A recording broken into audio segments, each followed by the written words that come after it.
Amém? Quero fazer uma pergunta. Os tempos que nós estamos vivendo hoje mudaram, vamos dizer assim, mudou? Tem alguma coisa diferente? Quando a gente olha para a situação que nós estamos vivendo hoje, no seu conceito, está pior, está melhor, ou como é que está a gente comparando? Não vai a gente pensar assim, comparar com que tempo, né? Com o tempo antigo, um tempo lá, não vou pensar na vovó não, tenho que pensar no tempo lá dos passados, né? Dos nossos patriarcas, vamos dizer assim. Então a gente vai entender, que nós compreendemos que as coisas que nós estamos vendo hoje não é nova, né? Não são novas, ou aquilo que está acontecendo não é novidade, né? Porque a gente vê, por exemplo, aquela situação em que o senhor Noé foi chamado a fazer uma tarefa, ou seja, uma arca, porque o Senhor estava dizendo que iria então destruir toda a raça humana, conforme ele o fez. Então aí mostra que a situação ali era a corrupção de todo o gênero humano. Então esse gênero não é novidade, também já está lá na Bíblia, lá no Velho Testamento. Então essa questão de todo o gênero humano. Ou seja, onde que se colocou diferença de gênero foi também, não ficou para trás. E aí depois você conhece a história de Sodoma e Gomorra, você conhece os períodos de tempo aí que foi mostrando que as coisas não mudaram. A gente tem períodos aí que realmente se mostrou muito complicado. Falando da nossa ótica, falando da maneira de como nós vemos, né? De maneira como a gente entende. Então a gente olhando, fala assim, não mudou. Na verdade, as coisas têm se intensificado. E para nós tem ficado exposto. As coisas estão se expondo de uma forma evidente, clara, né? Está chegando diante dos nossos olhos. Estamos aí, como se diz, fazendo algumas exposições aí forçadas que até as criancinhas achem natural. Então a gente está vendo que as coisas estão se abrindo de uma forma que isso tem assustado a gente. E a gente tem entendido e visto isso. O texto que o pastor Emerson leu ontem é o texto que eu quero ler agora. Em 2 Timóteo capítulo 3, verso de 1 a 5. Sabe, porém, isto, nos últimos dias sobrevirão tempos difíceis, pois os homens serão egoístas, avarentos, jactanciosos, arrogantes, blasfemadores, desobedientes aos pais, ingratos, irreverentes, desafeiçoados, implacáveis, caluniadores, sem domínio de si, cruéis, inimigos do bem, traidores, atrevidos, enfatuados, mais amigos dos prazeres do que amigos de Deus, tendo forma de piedade e negando-lhe, entretanto, o poder. Foge também destes, é a palavra.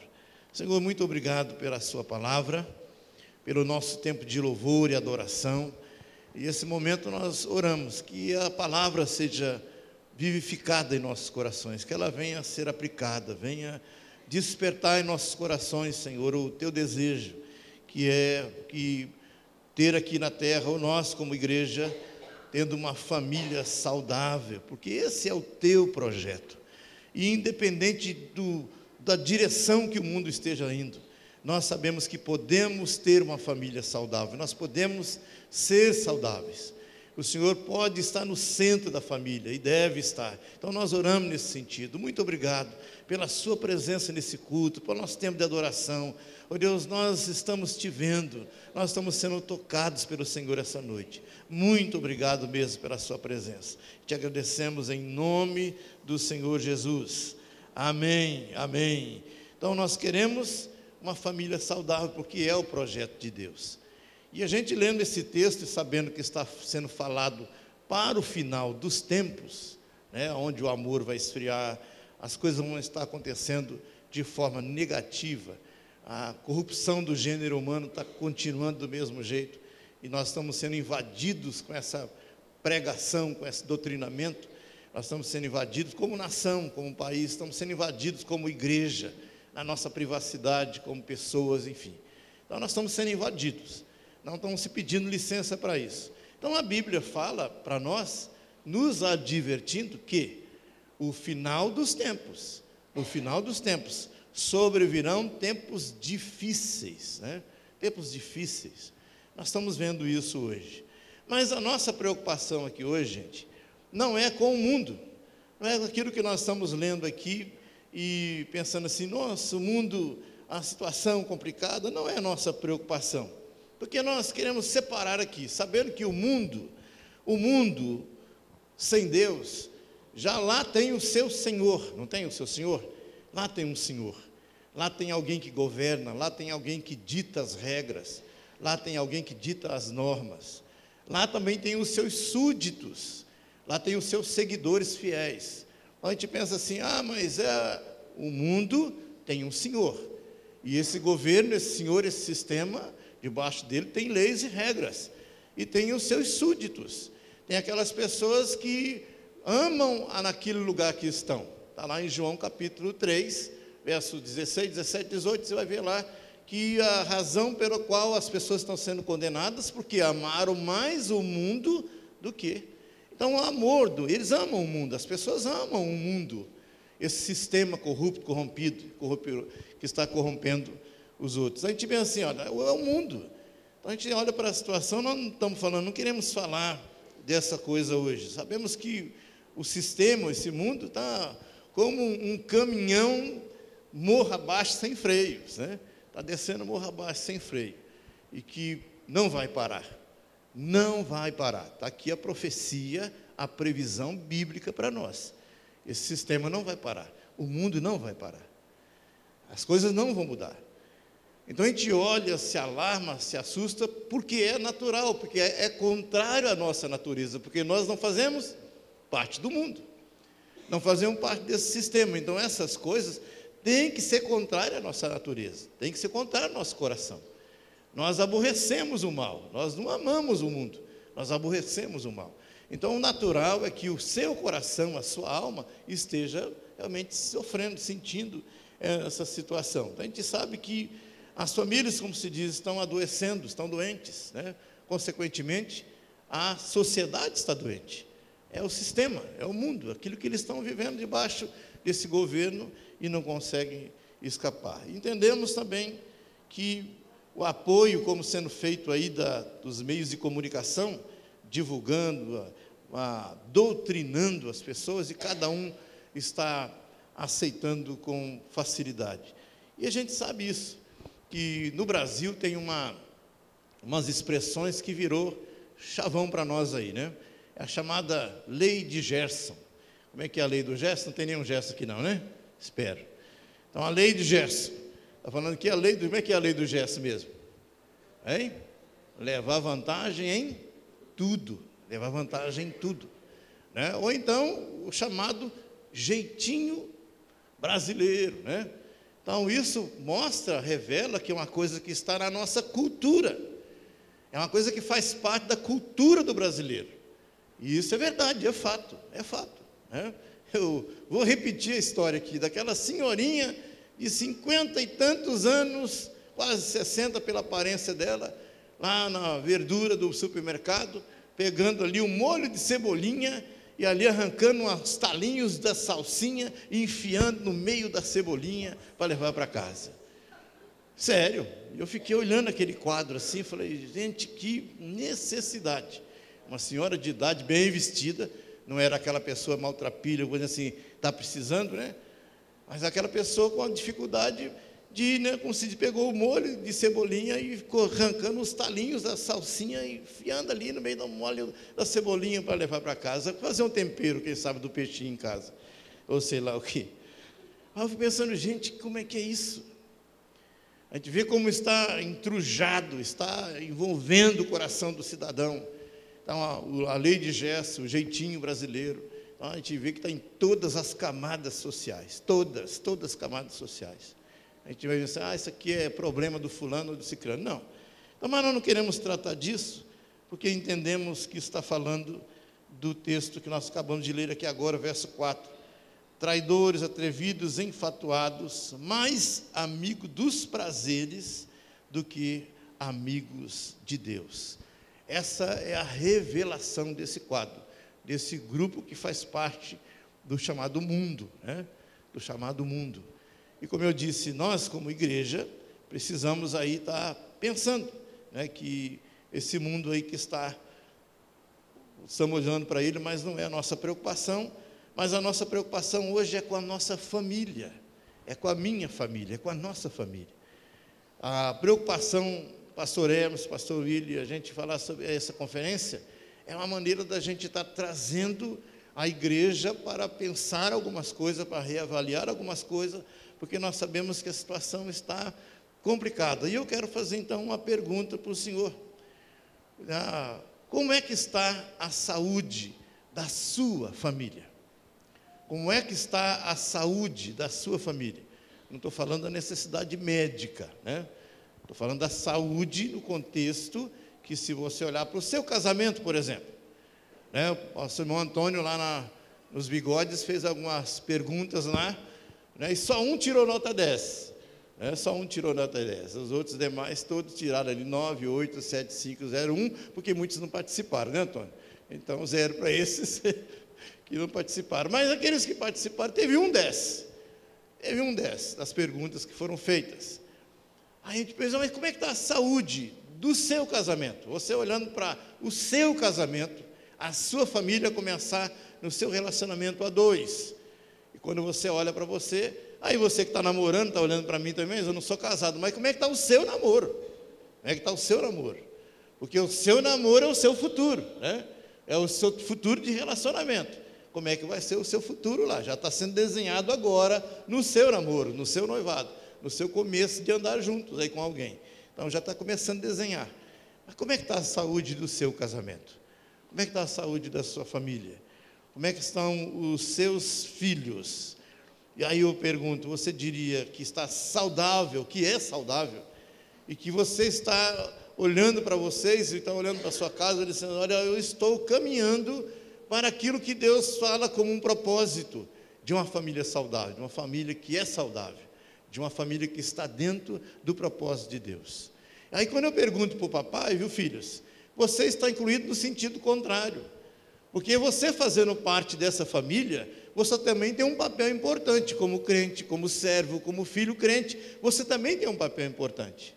Porque se você estiver na contramão, o lado doentio pode ser você.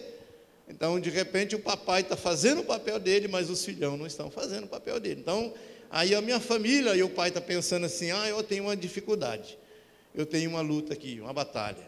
Mas não é por causa deles, é por causa dos filhos, né? Às vezes os filhos estão olhando para os pais. Eu estava chegando aqui agora há pouco na igreja perguntando para o Daniel. Daniel, olha para mim, e daqui a pouco eu vou estar pregando ali. Fala comigo aqui, dá uma nota rápida aqui. Nós já chegamos e não me deu a nota, depois ele vai dar a nota para mim, né? Mas, como é que está a saúde? Como se diz, está saudável ou tem algo que você preocupa? Ou que te preocupa? Você tem alguma coisa que te preocupa? Alguma coisa que você sente como necessidade? É preocupante? Eu tenho uma situação que me preocupa. E a pergunta também continua no sentido, você tem ideia, pelo menos da causa, daquilo que tem provocado a situação? Você tem ideia? E eu acredito que a gente começa aqui mapeando ou pensando aonde, quem sabe, está a minha falta, né? E como nós estamos falando de família, é cada um pesando o seu próprio coração. Onde é que está a minha falta? Onde está a minha falha? A minha falha. Na ocasião que meus filhos estavam desviados, andando no mundo de pecados aí, teve pessoas da igreja, crente, né, que botaram o dedo na minha cara, falando assim, o senhor, pastor, não pode pregar sobre família, não. Olha a sua casa como é que está, uma bagunça. A sua família está toda bagunçada, toda estrambelhada. Como é que o senhor vai pregar sobre família? Como é que o senhor vai ensinar para os outros como criar filhos, se os seus filhos estão vivendo errados? Então, algumas pessoas colocaram o dedo no meu nariz nesse sentido. E aí eu pensei, eu falei, Deus, acho que ele está certo. Eu vou largar o ministério. Eu vou entregar a igreja. E isso foi numa sexta-feira à noite. Quando eu comecei a examinar meu coração e falei, Deus, eu acho que eu estou realmente sem autoridade. Eu acho que eu não sou um pastor exemplo. Eu não sou um pastor referência. para a minha igreja, porque a minha família tem deixado a desejar. Talvez eu tenha falhado diante, porque a gente fica procurando a nossa falha. Aonde que eu errei? Aonde eu falhei? Então examine o seu coração, onde que você, ao ver a sua casa do jeito que está, então não transfira para outras pessoas, não transfira para alguém, olhe para você. E no examinar no meu coração, e eu estava conversando com Deus, e Ele sabia do meu coração, como eu estava ali apertado, triste, e aí Ele deu a resposta para mim. Ele falou assim: olha, quando Israel virar as costas para mim, eu não virei as costas para o mundo. Deus está falando de que os seus filhos, Israel, tinham voltado as costas para Ele. Ele falou: mas quando Israel virou as costas para mim, eu não virei as costas para o mundo. E naquele momento o Espírito Santo falou no meu coração, me deu uma palavra no íntimo do meu ser. Digo, os seus filhos, no sentido de que estavam errados, mas não era a minha culpa, mas que o meu ministério podia continuar e com certeza Ele estaria aprovando. A partir daquele momento, o Sérgio está ali, nós começamos um trabalho de alcançar pessoas drogadas, pessoas que estavam vivendo marginalizadas, e começamos a fazer um trabalho nesse sentido de alcançar pessoas que estavam nas drogas, nos vícios, e até hoje não paramos. Ali foi onde Deus mexeu no meu coração com respeito ao ministério, a olhar para as pessoas que estão marginalizadas. Então Ele falou assim: não voltei as minhas costas para o mundo, eu continuei amando Israel e o mundo também. Deus ali colocou uma injeção no meu coração de ânimo, de continuar no meu ministério, de continuar no meu avançar de ministério. A gente olhar para nós, onde é que está a nossa falha? Então, essa falha que você pode achar, não pode te desabonar, no sentido de que a sua vida tem que parar por aí. As coisas que eu faço têm que ser cessadas. A gente fala assim: mas comigo foi assim. Deus não me reprovou no ministério.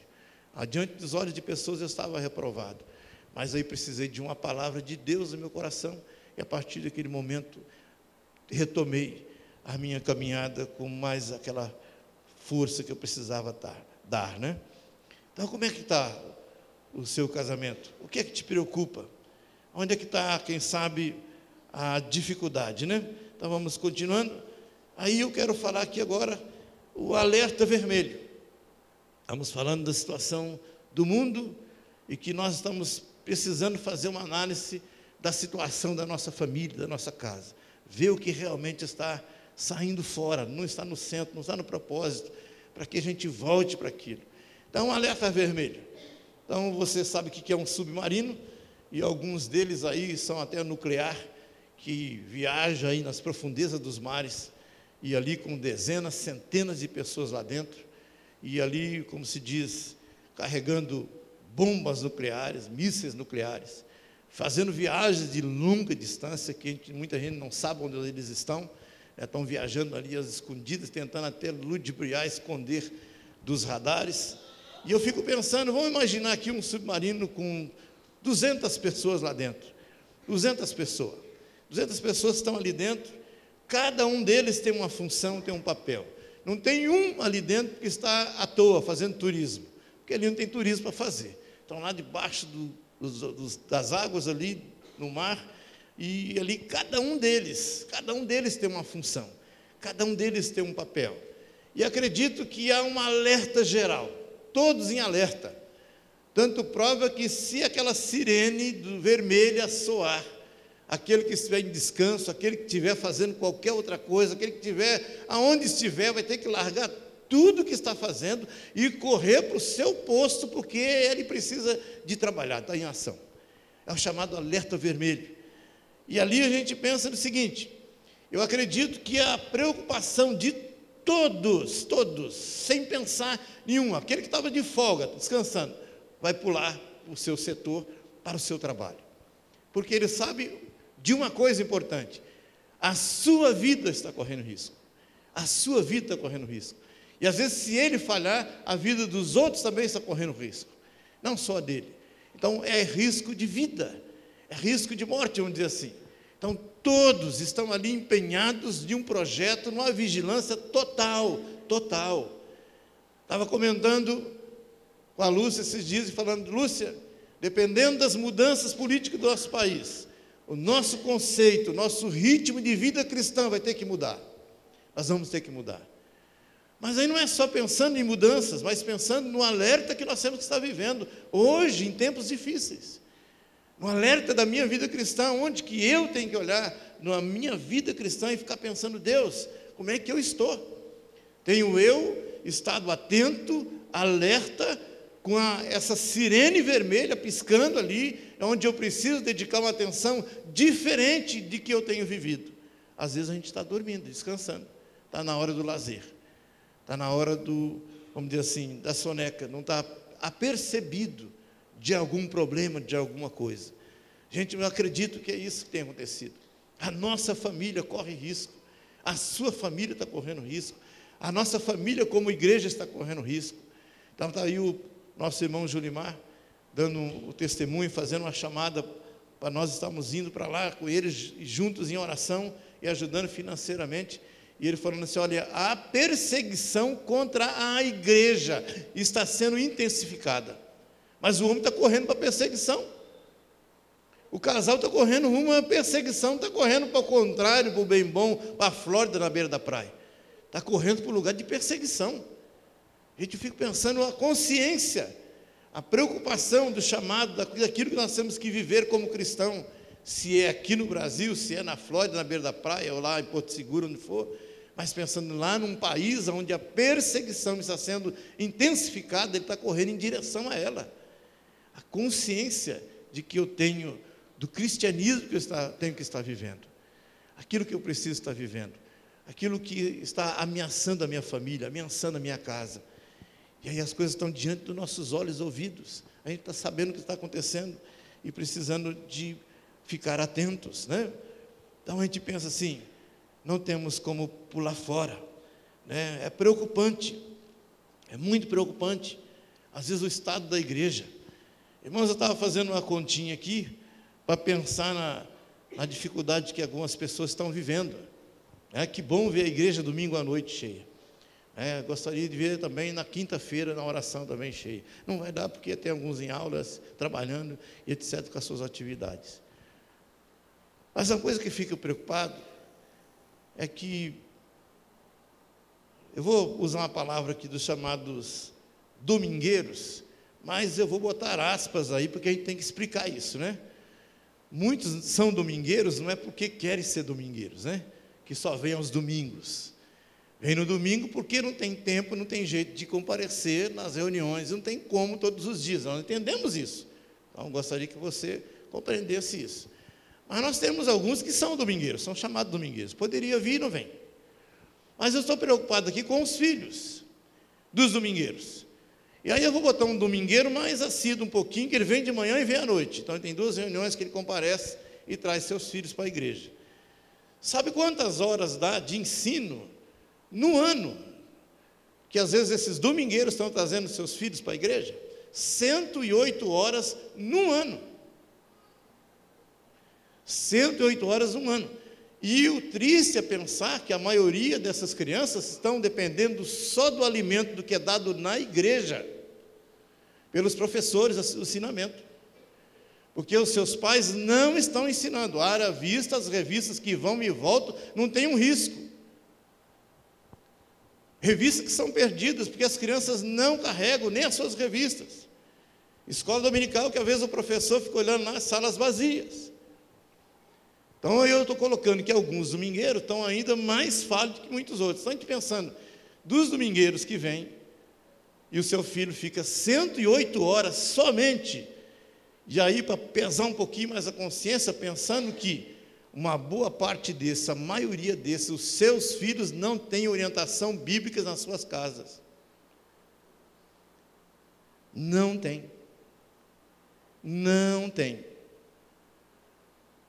Se eu pudesse fazer aqui projetar no telão aqui, a consciência de vocês aqui, para a gente ver mais ou menos quantos realmente, em porcentagem. A gente olhar para nós e pensar assim, quantos de nós temos lido a Bíblia com nossos filhos, temos orado? Segundo estatística, fala que os pais têm gastado, não têm gastado 5 minutos por dia com seus filhos. 5 minutos por dia, 35 minutos por semana. As crianças estão aí crescendo, estão avançando, estão indo, a vida continua. Então, você já pensou nisso? Num ano de 8.760 horas, você ter apenas 4 horas e meia, né? Vamos dizer assim, de um ano, onde algumas pessoas, 108 horas do ano, né? Dá 4 dias e meio do ano inteiro, onde em tempo de horas, alguém está recebendo um ensinamento, uma criança está recebendo um ensinamento. Aí eu quero perguntar para vocês, isso é sério, gente? Isso é preocupante? Muito preocupante. Muito. É muito preocupante. Porque eu quero trazer uma outra situação para o senhor também, para a senhora. Não menospreze o poder da influência. Cadê a irmã Eleni? Está aqui? Cadê a irmã? Não veio. Foi feita uma pergunta aqui hoje de manhã. Como é que pode alguém que criado no Evangelho, de influência, foi à noite, criado no Evangelho, sendo acompanhado dentro da igreja, nessas 108 horas, durante o ano, quando cresce vira ateu, mas eu sou ateu, a minha opção religiosa agora é ateísmo. Gente, é fato, seitas, mergulhando nas seitas. E a gente diz assim, mas Senhor, tem misericórdia de mim. Aí eu fico pensando, a palavra que eu vou pular aqui à frente um pouquinho, mas o Senhor disse que, né, aí nós apelamos para a promessa. Sabe quando você tem que apelar para a promessa? É quando você ensinou o seu filho o caminho que deve andar. Aí você pode apelar para a promessa. Mas às vezes nós estamos já no buraco apelando para a promessa. Mas Senhor, e a promessa? Que vai ser salvo tu e tua casa, que o Senhor... Aí nós apelamos para a promessa. Nós vamos lá para a promessa. Aí o Senhor está falando assim, mas você esqueceu de fazer a sua parte. Você esqueceu da sua tarefa de casa. Que nem nas refeições foi tirado tempo para isso. Nem nas refeições. Nem nas refeições. De sentarem juntos, de ter um tempo de bate-papo, não é de ficar dando sabão, sermão, né? Mas de bate-papo, de conversar. Gente, qual é a nossa preocupação mesmo? Não é com o mundo que está descendo morro abaixo como caminhão sem freio, mas a preocupação nossa, da nossa família, nossa casa, e olhar para o meu lado e falar assim, minha família é saudável? A minha família é saudável? Eu tenho que examinar isso, tenho que olhar para o meu coração, olhar para a minha vida, a gente pensar daquilo que nós temos que fazer. Então, irmãos, não menosprezem o poder da influência, que se de 108 horas, num ano, uma criança está sendo influenciada, então ele vai ter 8.000 e cacetada de horas que ela está sendo doutrinada por outras coisas. É preocupante. É preocupante. E nós estamos na geração dos vovós criando os netos, nós estamos na geração da escola de tempo integral, que é um dos alvos que eles têm para trabalhar a cabeça dos nossos filhos e netos aí. Nós estamos no tempo da geração da televisão criando os filhos, né? Deixa lá o menino na frente da televisão, no seu controle, dos seus tablets, né? Menino de 5, 6, 7, 8 anos aí, já navegando nos seus tablets, e muitos deles já navegando dentro da imoralidade, da prostituição, da pornografia, crianças que estão usando seus celulares, já navegando na internet. Gente, isso não é coisinha para te preocupar, não, é verdade, é realidade. Isso já é verdade, realidade, nosso seio, nosso meio. A gente às vezes está falando assim, porque os adultos, porque os jovens, então as crianças estão sendo bombardeadas com a prostituição. As crianças. Então o garotinho está lá com o seu tablet, né, navegando na internet, e o vovô, o papai e a mamãe estão comendo mosca. Não estão sabendo o que está acontecendo. Enquanto isso, o inimigo está trabalhando na mente dela. Não menospreze o poder da influência, que são 8.000 e tantas horas desse ano aí que o seu filho está sendo doutrinado por outro, por outra. Isso é preocupante para nós. A gente precisa de entender isso.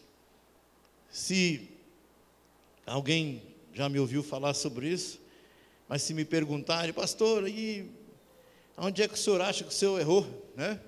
A criação de seus filhos. Eu falei assim, olha, eu menosprezei o poder da influência. Porque apesar de ter tempo de conversa, de me relacionar com meus filhos, eu achei que foi o suficiente. Eu esqueci de fazer outras coisas que devia ter feito, de policiamento, de ajuda. Eu vacilei nesse sentido. E o inimigo trabalhou de outra maneira, disfarçado ali, né? E foi entrando dentro da minha casa, foi armando a cilada, até que a gente descobre que eles estavam viciados em drogas. A gente pensa assim, menosprezar o poder da influência. Aquela influência que está agindo com maior força do que você tem podido influenciar a sua casa. Então a Bíblia fala, né? Não se engane, né? As promessas que Deus tem feito para nós. Ensine o teu filho o caminho em que ele deve andar.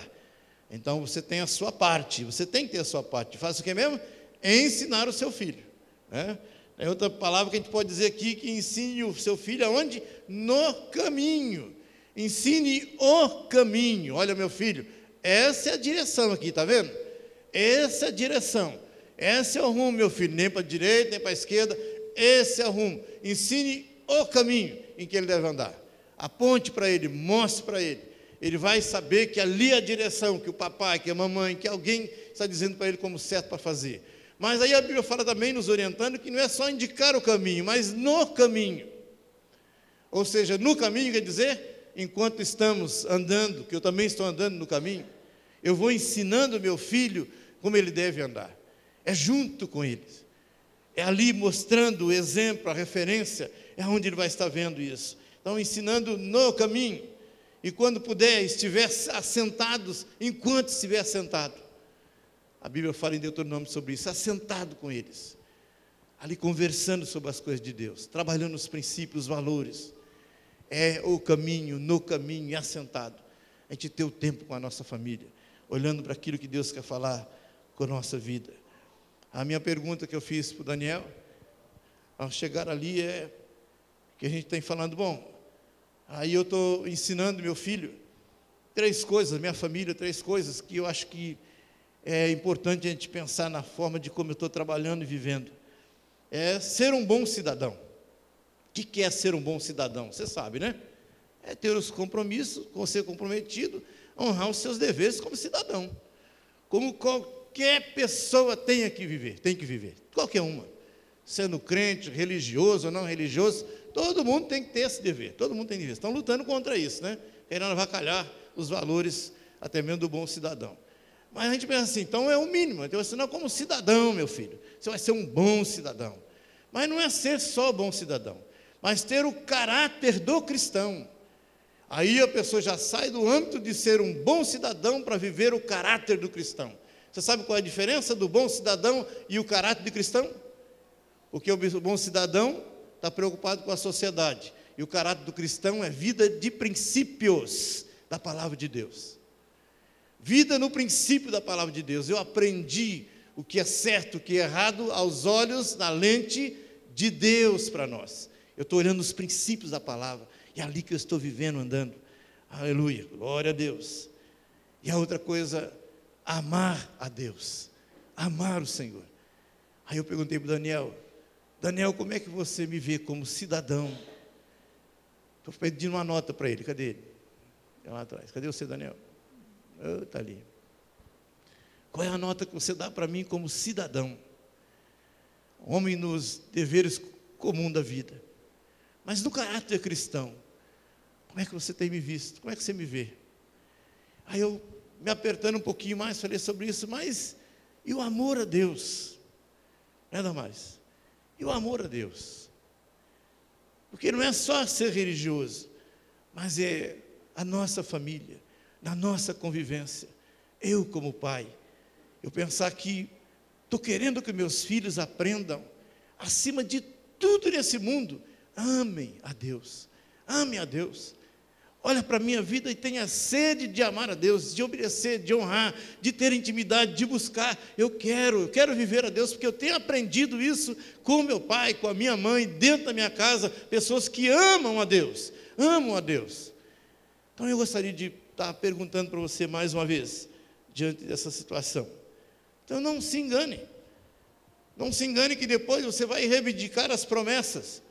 Então você vai pedir a Deus, vai botar o dedo em cima da Bíblia: Senhor, a tua palavra diz assim, que o Senhor vai salvar eu e a minha casa, o Senhor vai estar salvando. Espera aí. Então tem a sua parte, tem a nossa parte. Tem a minha parte como cristão. E eu, com certeza, estou perguntando, mas minha consciência está diante de Deus aqui, nesse sentido, e gostaria que você tivesse. Enquanto estou falando, examine sua consciência. Lembra que eu perguntei: como é que está a saúde da sua casa? Como é que está a saúde da sua família? Como é que está a saúde? Aí a gente pensar em instalar alguns filtros na nossa vida. Instalando alguns filtros no sentido da gente estar filtrando algumas coisas. Qual tem sido a tua principal preocupação para com a sua família, seus filhos?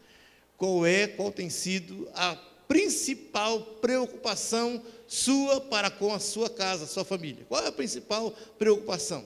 Qual é a principal?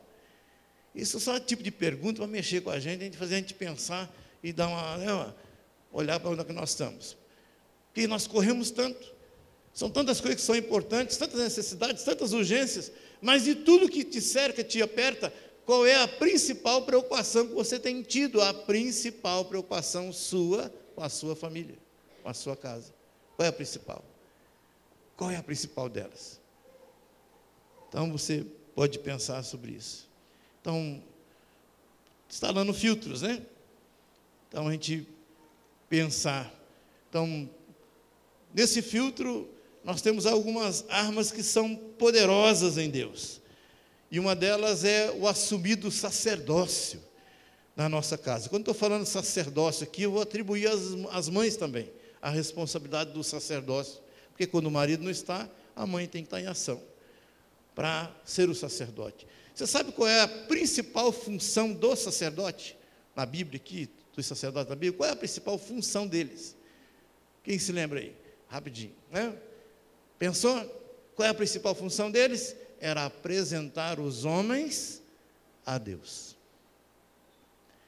Então, quando você pensa em sacerdócio, vamos dizer assim, a pedra fundamental do sacerdócio é apresentar a nossa casa, a nossa família, diante de Deus em oração, de joelhos dobrados. De joelhos dobrados. E eu gostaria de ver os seus joelhos hoje. Gostaria que o senhor, sacerdote do lar, levantasse a sua calça e mostrasse os seus joelhos para mim. Gostaria de ver. Sabe o que eu gostaria de ver? 2 manchas roxas, 2 marcas do tempo que você tem gastado de joelhos. Eu gostaria de ver isso. Não importa se você põe as almofadinhas, que não precisa botar caroço de milho nem feijão mais, né? Fomos abolidos disso aí. Mas eu estou pensando assim que o tempo que nós gastamos de joelho, quando a gente lê a história dos homens da Bíblia, os homens bíblicos, que descrevendo que Tiago, tinha os joelhos como de camelo. Diz que eram as bolas que tinha lá, o homem vivia no joelho o tempo todo da vida dele, praticamente, para ter um joelho daquele jeito. Então eu gostaria de ver seu joelho, papai. Gostaria de ver seu joelho, sacerdote. Gostaria de ver seu joelho. Porque a maneira como você apresenta a sua família, como você apresenta as suas necessidades, as preocupações lá diante do Senhor. Gostaria de ver seu joelho. Se você puder mostrar depois. As senhoras não quero ver, não.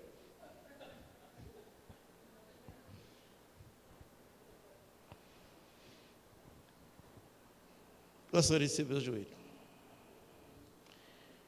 A gente pensando nos filtros do amor a Deus, a gente pensando que eu amo o Senhor, eu amo a Deus, eu amo a Deus, eu amo a Deus, e o meu prazer está na sua lei, o meu prazer está na lei do Senhor, o meu prazer está na lei do Senhor. É isso que eu tenho mostrado, né?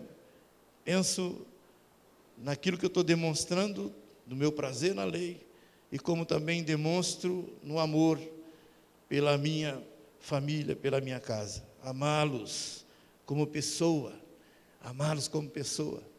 Aprendi duramente a separar essas coisas, de olhar para os meus filhos errados e amá-los, e amá-los, e amá-los. Aprendi muito sobre o amor de Deus, amando meus filhos no erro, vivendo a vida errada, mas aborrecia as suas ações erradas. Eu aborrecia as suas ações erradas. Eu entendi que eu posso amar os meus filhos, a pessoa deles, mas aborrecer aquilo que está errado. E demonstrar meu amor, demonstrar como eu amo, demonstrar que em momentos da vida deles, né, a gente falava isso para eles: olha, quando vocês estiverem rodando pelo mundo, pela vida, experimentando o que for nesse universo, sem Deus, aonde vocês estiverem, mas que vocês lembrem que vocês têm uma referência, têm um lugar. Sabe o que é o lugar? A casa do papai e da mamãe, porque você sabe que nós te amamos. Esse é o lugar para você voltar. Para encerrar, meu tempo acabou. Eu quero ler o Salmo primeiro. Bem-aventurado o homem que não anda no conselho dos ímpios, nem se detém no caminho dos pecadores, nem se assenta na roda dos escarnecedores. Antes o seu prazer está na lei do Senhor, e na sua lei medita de dia e de noite. E ele é como árvore plantada junto à corrente de águas, que no devido tempo dá o seu fruto, e cujas folhagens não murcham. E tudo quanto ele faz será bem sucedido. Uma família saudável, no propósito de Deus, a bênção é certa. A bênção é certa. Amém? Muito obrigado pela sua atenção. Muito obrigado mesmo.